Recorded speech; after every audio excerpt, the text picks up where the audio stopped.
Antarctica सदियों से पृथ्वी पर सबसे ठंडा और एकांत स्थान है। एंटार्क्टिका 1770 में अंग्रेजों द्वारा खोजे जाने तक एक खाली जगह के अलावा कुछ नहीं था। कुछ लोग सोचते हैं कि अंटार्कटिका एक देश है, लेकिन यह अंटार्कटिका नहीं है। अंटार्कटिका में आधिकारिक तौर पर कोई आबादी नहीं है। अंटार्कटिका वास्तव में अपनी सतह पर बर्फ की मोटी और बड़ी परत के नीचे छिपा हुआ है। इस जगह पर दुनिया की कुल बर्फ का 90% हिस्सा है और ये कई लोगों द्वारा गहराई से छिपा हुआ और अनदेखा है।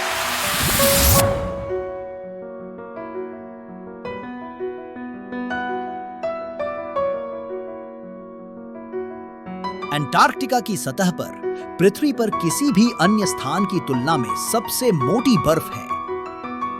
कई देशों ने अध्ययन के लिए अंटार्कटिका पर अपना आधार स्थापित किया है। भारत ने 1981 में पहली अंटार्कटिका अंटार्कटिका में कदम रखा। अब भारत के 2 सक्रिय स्टेशन हैं, मैत्री और भारती, जहां भारतीय वैज्ञानिक मौसम, जलवायु और बर्फ की परतों पर रिसर्च करते हैं।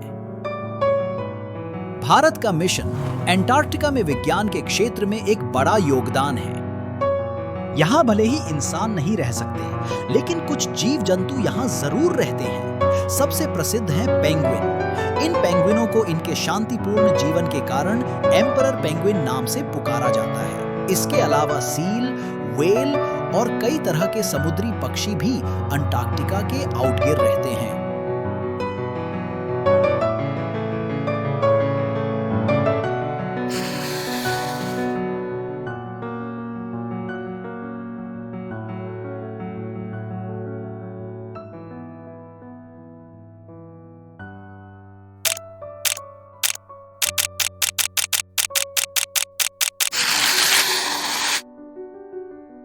अब मेन बात, ग्लोबल वार्मिंग।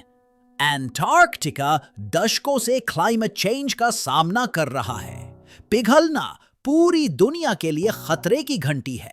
अगर यहां की सारी बर्फ पिघल गई तो समुद्र का जलस्तर 60 मीटर तक बढ़ सकता है, जिससे कई तटीय शहर डूब सकते हैं। इसलिए वैज्ञानिक लगातार यहां रिसर्च कर रहे हैं ताकि क्लाइमेट चेंज को रोका जा सके।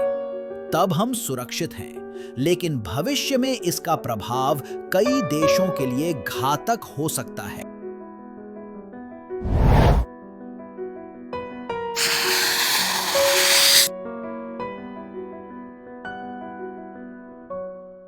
कच्चा तेल। रूस ने अंटार्कटिका में 511 अरब बैरल मूल्य का तेल खोजा है, लेकिन रूस अंटार्कटिक संधि के कारण उस कच्चे तेल का दावा नहीं कर सकता है।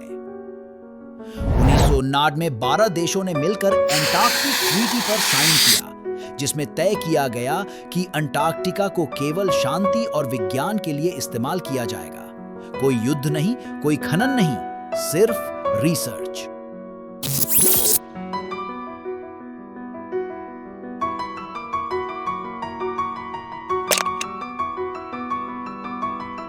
कई लोग मानते हैं कि अंटार्कटिका में प्राचीन सभ्यताओं के निशान हो सकते हैं जो बर्फ के नीचे दबे हुए हैं। कुछ थ्योरियां कहती हैं कि नाजी जर्मनी ने यहां सीक्रेट बेस बनाया था।